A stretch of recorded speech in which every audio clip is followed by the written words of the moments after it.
Chhapra king.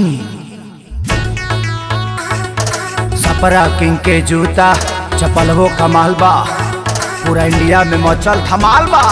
बड़ी जानदार बा, बड़ी शानदार बा, पैर के आराम देला बड़ी दमदार बा। पहिर के निकली केहू जे बाजार में धक्का धक चक्का चक जूता कमाल बा। पहिने खेसारी सब पे भारी, खूबे बटिकाऊ दौरी धूपी जाही खेतवा बधारी। जूता कमाल बा चपलवा धमाल बा, ठीक बा ठीक बा।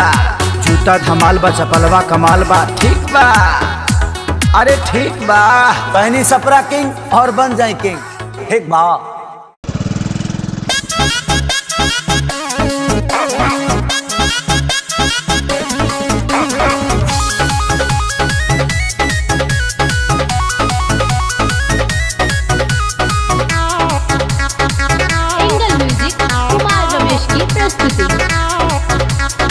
कही के मिले नहिला हो, अभी ले कहाँ झुरहिला हो।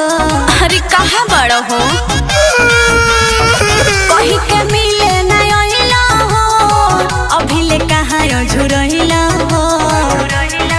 के जान आइला नया सरा धराई के सुनो, अरे आइल रोही मिले हो तो हरा गोली में हो ढाई गे। अच्छा और भाई तोहार मरले हो बारुए का कुकुर लेखा दौड़ाई गे। आई हो दादा, ई का हो गइल हो। हमरा कुछ नहीं के बुझात, खाली लाल पियर हरियर लौकता रे दादा। हे भगवान, रुको हम अभी आवतानी।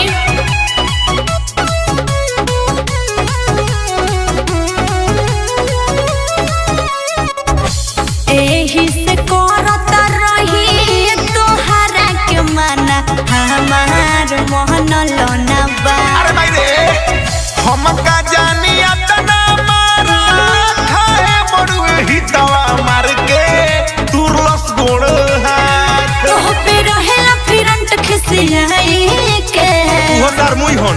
अरे आइल रोही मिले सोना गोली में हम ढाई के। ओहो। और भाई तोहार मरले हो बारुए कोना में हम अकेले जाई के। बड़ी दर्द रे दादा, अरे ढेर मार देले बा का। देव मजा लेता रे। अच्छा ठीक है बा।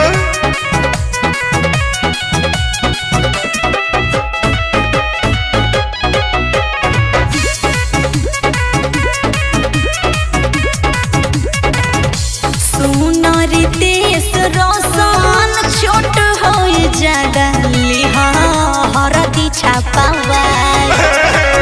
बिना मोहताया के लाते मुँह के कलस कतनो कहने आए रे माई।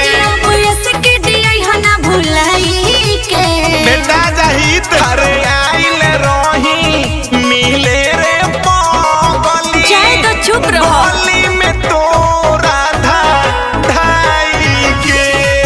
अरे भाई तोहार बड़ुए का साई मरल बा कुकुर जैसा हाई के। सब दे बर्बाद कर दो रे दादा।